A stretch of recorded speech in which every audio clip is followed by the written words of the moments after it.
A third way to dry flowers is really kind of a unique way because it allows you to preserve the full fullness of a lot of flowers that have lots of petals, such as zinnias and roses and these kind of things, where you won't lose that three-dimensional effect.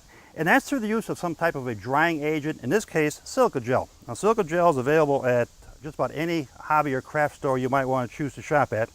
And it's a material that basically takes the moisture out of the material while still preserving the full shape of the flower you're trying to dry. We're going to be using zinnias, roses, and some rudbeckia here as examples.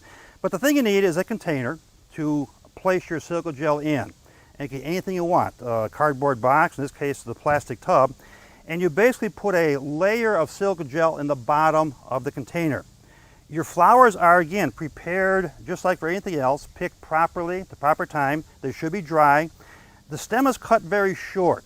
We're going to replace that stem with a wire when we get done with it, but it's cut very short and it's simply inserted into the silicagel like that, so that the flower basically lays flat in the silicagel facing upward. So we've got zinnias, roses, and we'll put a rudbeckia right there. And now the next step is simply to take silicagel and slowly pour it over the flower, and perhaps shaking the container so that the silicagel gets between all of the petals. You want these things thoroughly covered and the silicagel in every nook and cranny of the flower possible. So we've covered that one zinnia. We cover in this rose. You can see the silicagel going in between the petals, like you see right there. So basically we're covering these flowers with silicagel. Once covered, the container is set off to dry somewhere. No need to cover the thing. It allows the moisture to escape, and just allow it to sit there. Now, it may take several weeks for the flowers that have lots of petals, maybe a lot less for the thing like rudbeckia with a single petal.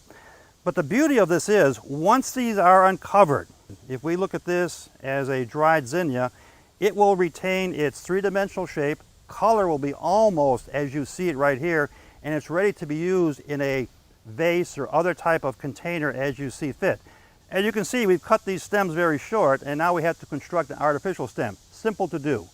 Piece of florist wire that you can get at any hobby shop, inserted through the base of the stem, up through the center of the flower, a small hook formed at the end of the wire, see right there, and then pulled right back down through, which anchors the wire, hides the wire, and creates your artificial stem.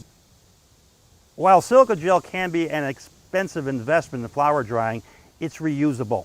All you have to do is make sure that silicagel dries out between uses before utilizing it for another batch of flowers. Another thing to consider when you're using silicagel is the fact that some flowers have few petals, others have many, like the zinnia, some of the roses, that kind of thing. It's probably a good idea not to mix these with these, because these are going to take a lot longer to dry.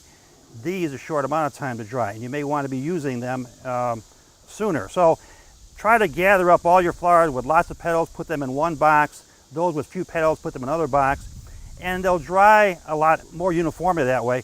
But also you can then utilize the whole box at one time. But if you don't utilize the whole box of flowers at one time, these can remain in the silicagel almost indefinitely because they're preserved, and it's just a matter of using them when you want to, taking them out very carefully, shaking them off, and utilizing them in your arrangements.